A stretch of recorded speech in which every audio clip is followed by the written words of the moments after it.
चढ़ाते हैं, पर जो फॉर्मेलिटी पूरी होती है ना, वो कैसे होती है? अगर आपने 1 घंटे बाद सूर्य को जल चढ़ाया तो आपकी बॉडी को वो वैज्ञानिक थ्योरी नहीं मिल पाएगी जो उसका आधार है। कारण, आप उठे, जल्दी उठे, स्नान ध्यान किया, हमने गर्मी में हमारे शरीर के ऊपर जो मेल जमा हुआ है वो साफ हो गया। हमारे खुले कपड़ों के साथ हमारे बदन पे कोई कपड़े नहीं होंगे और एक पानी तांबे का लोटा भरा, और कहाँ झुकते हैं उसको भरने के लिए? नीचे। नीचे पानी का लोटा भरा और उसको ऊपर उठाते हैं। तो इस तरह से इसको इतना मस्तिष्क के ऊपर, इतना ऊपर ले जाते हैं और वहां से वो पानी की धारा सूर्य की तरफ मुख करके और आगे डाली जाती। तो क्या होगा? वो सूरज के उन अरुणोदय किरणों के और हमारे शरीर के बीच में जो ये पानी की धारा आ गई, तो इसमें से वो सप्त रंग हमारे धनुष पर इंद्रधनुष बनाएंगे। आप बिल्कुल करके देख लेना, इंद्रधनुष बनाएंगे और इंद्रधनुष के ये 7 रंग हमारे शरीर में वात, पित्त और कफ को बैलेंस करेंगे। ये वात, पित्त, कफ बैलेंस होने के बाद है ना, शरीर अपने आप है ना आपका स्वस्थ होता चला जाएगा। अब इसका प्रयोग हमने खेती में किया। मैंने कहा, जब धरती का पेट एक है और मानव का शरीर एक है, तो क्यों ना इसका प्रयोग हम खेती में भी करें। आप आश्चर्य करेंगे कैसे किया। हमारी जगह जगह नदियों की जो रेती के बीच में एक वो चमचम करती है गागोड़ी मिल जाती है, कहीं ना कहीं मिल जाती है। उसको उठा के अगर हम सूर्य की तरफ लेंगे तो सूरज की किरणें उसमें से आर पार दिखने लगती है। अब वो गागोड़ी जैसे हमने किसी कांच के ऊपर टॉर्च की लाइट डाली और वो रिफ्लेक्ट होकर अंधेरे कमरे में प्रकाश पैदा कर देती है, इसी तरह से उस गागोड़ी का संग्रह किया, उसको पीसा, उसको कपड़ छान किया और चैत्र नवरात्रा में रामनवमी के प्रथम दिन गाय के सींग में भर के, गाय के गोबर की डांट लगा के और उसको धरती में दबाया। 1 से 1.5 इंच उसका जो काला काला हिस्सा रहता है वो जमीन के बाहर रखा और उसको गर्मी में देखते रहे। दशहरा नवरात्रा पे उसको बाहर निकाल के कांच की शीशियों में भरा। भैया, ये ऐसा अद्वितीय प्रयोग साबित हुआ है। कांच की शीशियों में भर दिया। जब हमने रबी की फसल बोई, 20 दिन से 22 दिन की उगने के बाद 20 से 22 दिन की फसल पे इसमें से ओनली 10 ग्राम वो चूर्ण, वो चमकता हुआ, और 1 गिलास गाय के दूध में इस मिश्रण को घोल के और 15 लीटर की स्प्रे टंकी में डालकर इसका स्प्रे किया। मजाक कितनी हुई, लोग सिर फिरे हैं, क्या है कुछ, मतलब कैसे कैसे शब्द हमें सुनने पड़े, इसकी कोई कल्पना नहीं की जा सकती। पर हमारा ध्येय कुछ और ही था। उसका स्प्रे किया, वो कांच, वो टुकड़े, उस चमकीली उस स्टोन के टुकड़े उस फसल के पत्तों के ऊपर चिपक गए।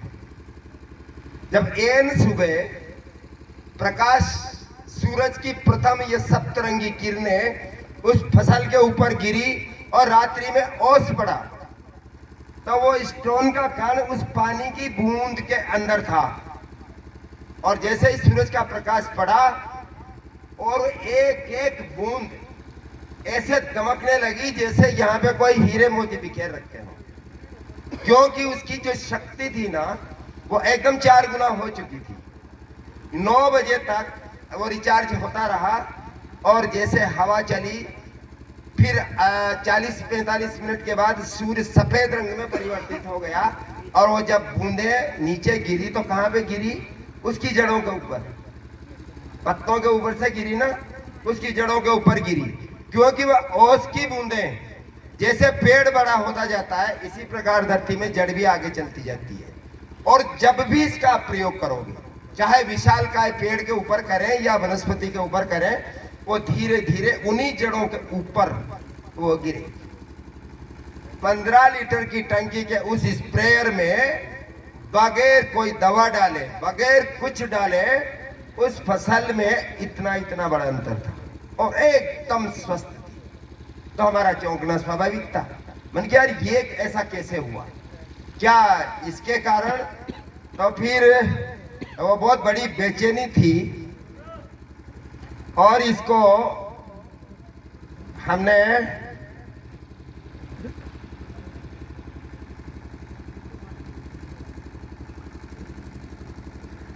उसमें दूसरे वर्ष बड़ी मात्रा में इसका प्रयोग किया।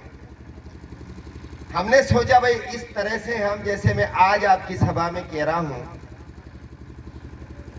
आज कितने लोग इसको मानेंगे कि इस प्रयोग से फसल में भूमि सुपोषण होता है?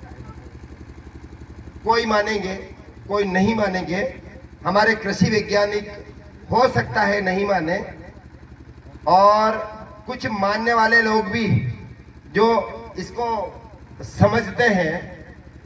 दूसरे वर्ष हमने उन पत्तों के ऊपर उन ओस की बूंदों का संग्रह किया, 50 ml निकाल के कलकत्ता लैब में भेजा। कलकत्ता लैब में 22,000 रुपया एक सैंपल का खर्चा आया और ये पूछा गया कि इन पानी के इस सैंपल में ऐसे क्या गुणधर्म है जो हमें प्रैक्टिकल करने से खेतों में हमें इससे फायदा महसूस हुआ है। तो उसका जो तोड़ बताया, पूरी एक रिपोर्ट कलकत्ता से जब आई तो उनका कहना क्या था, इस पानी के अंदर 4 प्रकार के रंग पाए गए, हरा, नीला, लाल और पीला और सफेद। सफेद तो खैर ऑटोमेटिकली होता ही है। इन रंगों में से हरे रंग में सोडियम, हीलियम, रेडियम, थोरियम उपलब्ध पाया गया है। उसका फिर उन रंगों का उन्होंने अलग अलग निकाला है। दूसरा नीला रंग, नीले रंग में भरपूर मात्रा में नाइट्रोजन पाया गया है। सफेद रंग में calcium, hydrogen, iron, carbon, phosphorus आदि पोषक तत्व पाए गए हैं। और पीले रंग में पोटास, जिंक, सल्फर, मैग्नीशियम पाया गया है। अब ये चीजें इन पानी की ओस की बूंदों में, जैसी बार पूर्व वक्ताओं ने भी इसके ऊपर चर्चा की थी कि ओस की बूंदें सब कुछ है, मगर ओस की बूंदें रिचार्ज कैसे हो रही है, वो सूर्य की उन प्रथम किरणों से हो रही है। ये एक ऐसा विषय है जो हमें करना है। और गो आधारित कृषि, बीज से बाजार तक सिर्फ किसान का अधिकार, इसमें कोई बिचौलिया नहीं। ऐसा प्रयोग हमने, एक सफल प्रयोग, लंबा समय हो गया